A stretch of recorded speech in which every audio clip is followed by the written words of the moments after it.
कई देशों में बढ़ते कोरोना संक्रमण के बीच केंद्रीय स्वास्थ्य मंत्री मनसुख मंडाविया ने भारत जोड़ो यात्रा को स्थगित करने को लेकर राहुल गांधी को चिट्ठी लिखी है। इसको लेकर कांग्रेस ने अब भाजपा सरकार पर पलटवार किया। बुधवार को कांग्रेस सांसद अधीर रंजन चौधरी ने कहा, मैं भाजपा से पूछना चाहता हूं कि क्या प्रधानमंत्री मोदी ने गुजरात चुनाव के दौरान कोरोना प्रोटोकॉल का पालन किया था।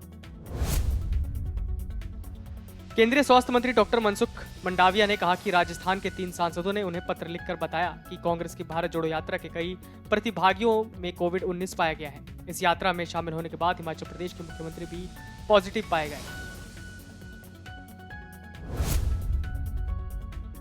मौसम ने तेजी से करवट बदल ली है। दिल्ली एनसीआर समेत देश के कई हिस्सों में शीतलहर शुरू हो चुकी है। लेह लद्दाख, श्रीनगर, हिमाचल प्रदेश के पहाड़ी इलाके बिना बर्फबारी के ही जम गए। लद्दाख और श्रीनगर में तो झरने, झील, नदी और नालों तक में बर्फ जमने लगी है। यूपी, उत्तराखंड, मध्य प्रदेश, दिल्ली एनसीआर, हरियाणा, पंजाब समेत उत्तर भारत में घना कोहरा हो रहा है।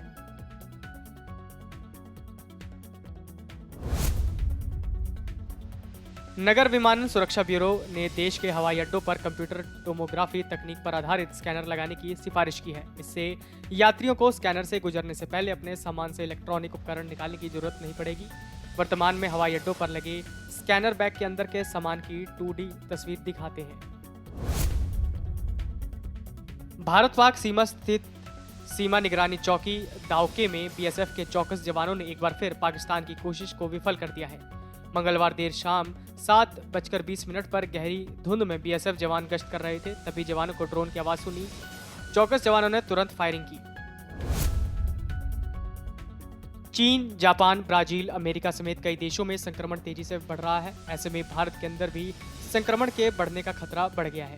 दुनिया भर में बढ़ रहे मामलों को देखते हुए केंद्र सरकार हरकत में आ गई है। स्वास्थ्य मंत्रालय के सूत्रों की माने तो देश के हवाई अड्डों पर आज यानी 21 दिसंबर से कोविड-19 के लिए अंतर्राष्ट्रीय यात्रियों की रैंडम सैंपलिंग शुरू हो गई है। प्रदेश में स्थानीय निकाय चुनाव में ओबीसी आरक्षण लागू किए जाने के मामले में इलाहाबाद हाईकोर्ट की लखनऊ पीठ में अंतिम सुनवाई जारी है। बुधवार को जनहित याचिकाओं पर सुनवाई हुई। हालांकि समय की कमी के चलते सुनवाई पूरी नहीं हो सकी। कोर्ट ने मामले की अगली सुनवाई बृहस्पतिवार को नियत की है। भारत में जापान के राजदूत हिरोशी सुजुकी ने अहमदाबाद मुंबई बुलेट ट्रेन परियोजना की तारीफ की है।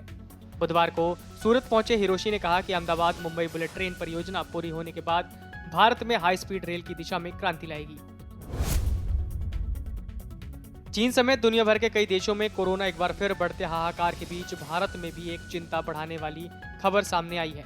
दरअसल चीन में एक बार फिर कोरोना के बिगड़ते हालात के लिए ओमिक्रॉन का सब वेरिएंट BF.7 को जिम्मेदार ठहराया जा रहा है। वहीं अब ओमिक्रॉन का सब वेरिएंट BF.7 के 4 मामले भारत में भी पाए गए हैं।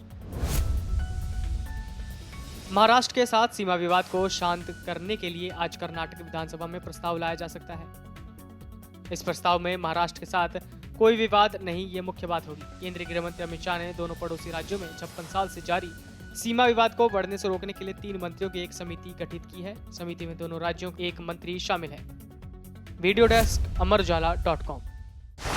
डाउनलोड करें अमर उजाला ऐप और पाएं खबरें लगातार। अगर आप ये वीडियो YouTube पर देख रहे हैं तो हमारे चैनल को सब्सक्राइब करें और बेल आइकन को दबाना ना भूलें। अगर आप Facebook पर ये वीडियो देख रहे हैं तो हमारे पेज को लाइक करें।